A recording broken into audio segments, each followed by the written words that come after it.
All right, Madison. So to start off, just tell us what schools you've been to. All right. So when I was little, I started off in elementary school in Broomfield, and it was called Cole Elementary. So when I first moved out to Colorado, I moved to Broomfield, and that was for first and second grade. And then in third grade, I moved into Longmont, so to Eagle Crest. And so I spent the rest of elementary school there, and then in middle school I only went to Altona and then Silver Creek. And I've been here, for all of high school. So. During your time here, what would you say has been some of your more favorite moments that you've experienced? Well, I've been really involved in choir ever since I was in third grade, I would say. So probably a lot of good memories were made through choir and the musical last year, because last year was actually the first time I tried out for anything, musical or play related. So I had a lot of fun with that, and that's where I met, all of my closest friends. So I would say just anything surrounding that. Well, for our grade at least, our choir group was fairly small from what I could tell. Mm-hmm. Yeah. So, what were some of the things that would what were some of the things you guys would do? I mean, singing obviously, but yeah, we would sing. Really fun thing. I don't know if you ever went to these the madrigals we put on every year in December. It's like a Renaissance themed performance. The band, orchestra, choir. We all perform, and there's a dinner, and backstage we all talked a lot, and also there's always choir parties that we have, which in those that's only once a year, but and we haven't had one yet this year, but last year we did our rehearsal for one of our concerts, and then afterwards there'd be ping pong tables out and movies, and we would all talk, and there'd be pizza. Usually you probably wouldn't know about it if you weren't in choir, but... Oh, where would you guys do this? This would be at school. At the school? Yeah, so we would have chaperones there, but yeah, it would all be at the school. But you guys would spend the night? Oh no, we didn't spend the night. I think a long time ago it used to be where we where people would spend the night, but not while I was here. There was just too many issues, I guess, surrounding that. You said that that you tried out for the musical this year?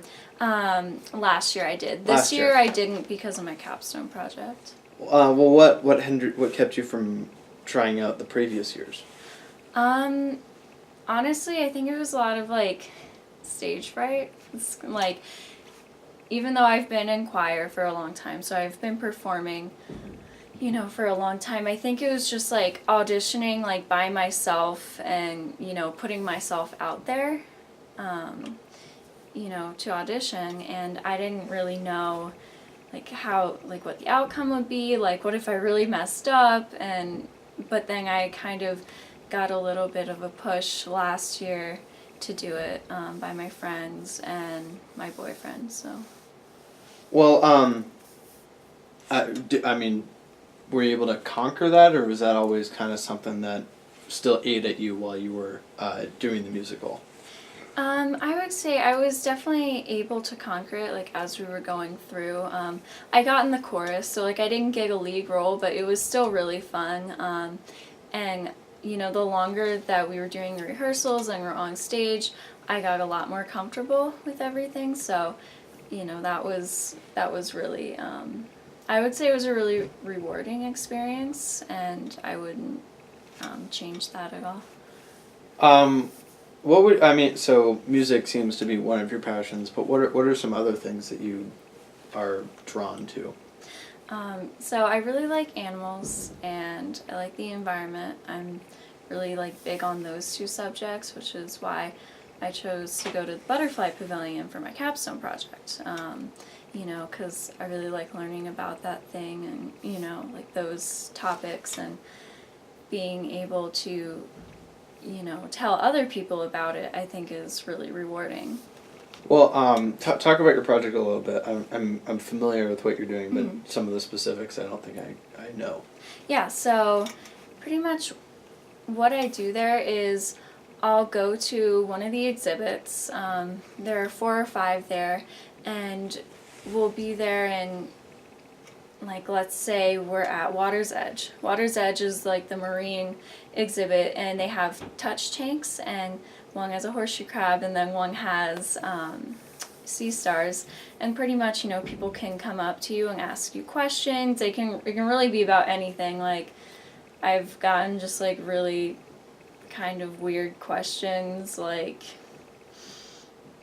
I don't know, like, oh, what's this animal's name? And I'm like, oh, well, it doesn't have one. But usually, like, people ask me just like normal like questions about the animals, and then I'll answer them. And then kind of on my time off or my breaks, then I'll try to ask other people questions there. And just I feel like I learn something new every time I go there, and I get to just share information with other people about the animals there. And Had you worked with them previously, or was this something that you had just no, tried this year? This year, I've been to the Butterfly Pavilion a lot, but like in the past, like when I was a kid, that was like my favorite place to go. But now this is the first time that I've really, gotten to really learn about them. So, are you planning on doing something with animals for college or something, or what are your plans? Yeah, so I got accepted into CU Boulder, so I'm going there. And what I decided to do was I got accepted into the School of Engineering. And so I want to try that out just to see, if I like it, because engineering's a lot about solving problems, a lot of like world problems. And so I'm like, okay, I think I want to try that, but I didn't want to just do like, making robots, because, that's what like a lot of engineers do. I wanted to figure out how I could specify that to also what I like. And so next year I'll either do chemical and biological engineering or chemical engineering with a focus on the environment. And really the difference between those two are that like chemical and biological engineering is more like medicine, like biomed. And I was drawn to that. I mean, obviously it doesn't have to do with animals necessarily, or the environment, but I was drawn to that kind of from an experience like it happened in 9th grade, where I had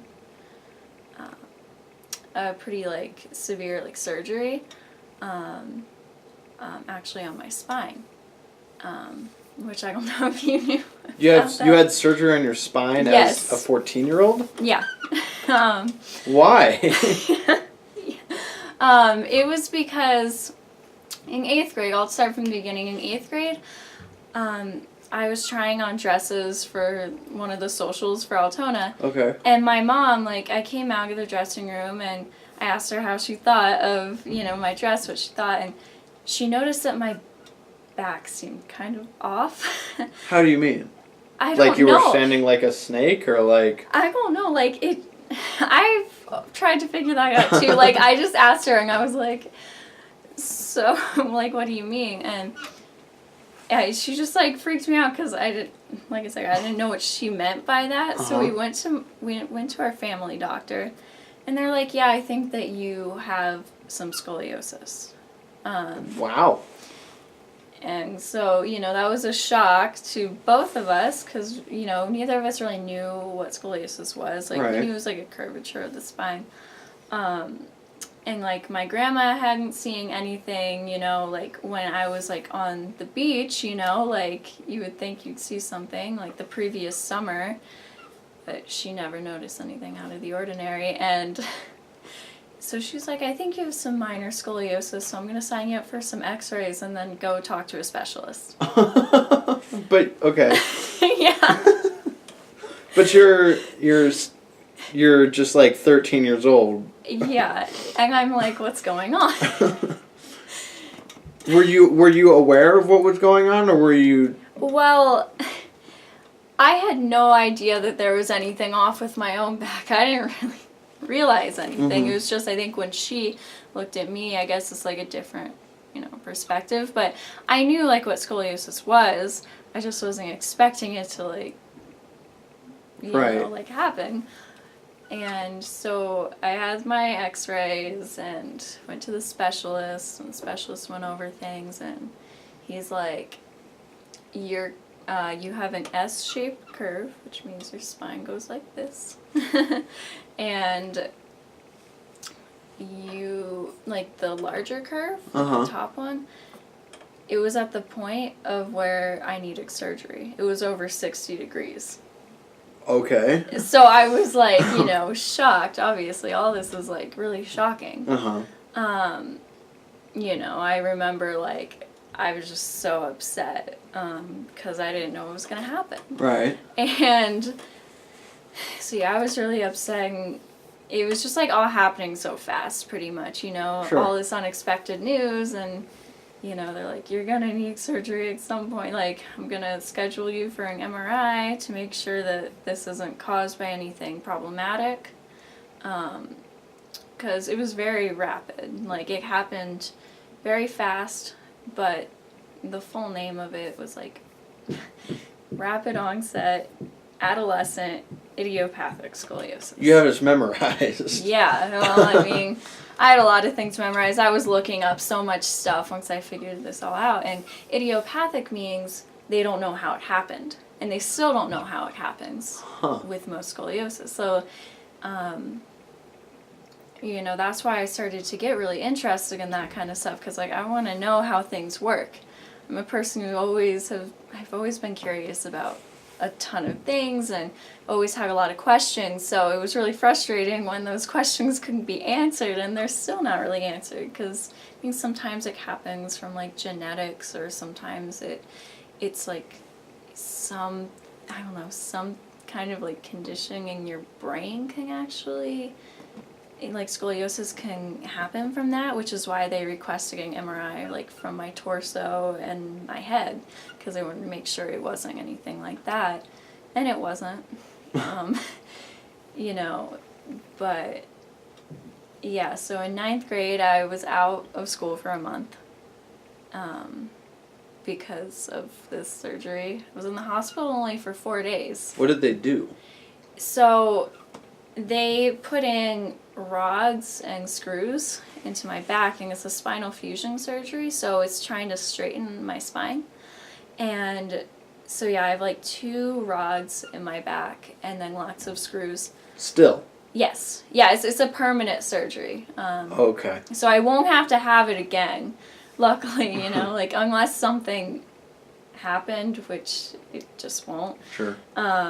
Yeah, but it's permanent, stay there forever, kind of a thing. But that was a very, very stressful start of high school, because I had it in February in 9th grade. Wow.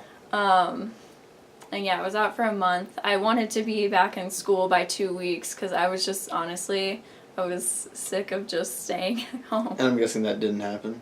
No, they're like, no, you have to be here for 4 weeks, Wow. And I was like, Was there like physical therapy? I actually didn't have any physical therapy. Okay. Just bed rest for a month? Yeah, but I could walk around. Like, they had me, like, sitting and, like, trying to, like, stand up by, like, the day after my surgery. Wow. Which is saying, like, you had to pass certain tests to get out of the hospital, and like I said, I was out after 4 days. And I'm also guessing that you didn't get to go back, you didn't get to go to the social after they found the spine. Actually, well, that was in 8th grade, so I did go to that social. You did still get to go to it, even though... Yeah, I did. I mean, obviously that was kind of still in like the back of my head. Since I had the surgery, in 9th grade, I could still go to that social in 8th grade, but... Well, I mean, like, I just mean, because they found it prior to, but did you go see the specialist and things like that before the social or after? The specialist, I want to say after. It was definitely after. But the initial doctor, what about? The initial doctor, I'm honestly not sure. It was definitely like around that time, but I want to say it could have been after. But I'm actually not that sure. I guess I never thought about. But you were still able to go to the social. I was, yeah. I was able to go. Yeah. Were you still able to enjoy it? Yeah, I would say so. Even though there was kind of this like worry in Looming, my head. Yeah. I mean, I still did enjoy it, and like, I didn't want anything to get in my head. Like, I didn't want that to just be in my head, because then it would just worry me, right. Too much. And even though it's hard sometimes not to think about something right. like that. But yeah, it's definitely an interesting experience. Well, it's hard. Well, to close out, you mentioned that you're kind of going for some big time degrees, because you enjoy the problem solving and you're very interested in environmental science and things like that. But you also mentioned that, I mean, you were even doing this kind of problem solving when you, as a 13-year-old, was diagnosed with a poor spine. So what sorts of how else have your passions been rooted in experiences that you've had previously? Well, like I said, like with animals, and also I think I might minor in ecology. Okay. But like also with like animals and plants, I don't know, I've always been the kind of person, I never did like a lot of sports and stuff outside, but I would always, would want to like look in like in our garden, or play with animals. There's never been a time in my life when I haven't had a pet. And my mom works at the Humane Society, so I've and we've always gone to the zoo and the aquarium, so I've always been surrounded by like animals and kind of, and like nature. So I think just like my experiences and love for animals is kind of where that comes from. I guess there's not like one specific moment, I would say, in regards to those topics. But just like I've been surrounded by it so much in my life that, I've just really loved it, Awesome. Well, thanks, Madison. Thank you.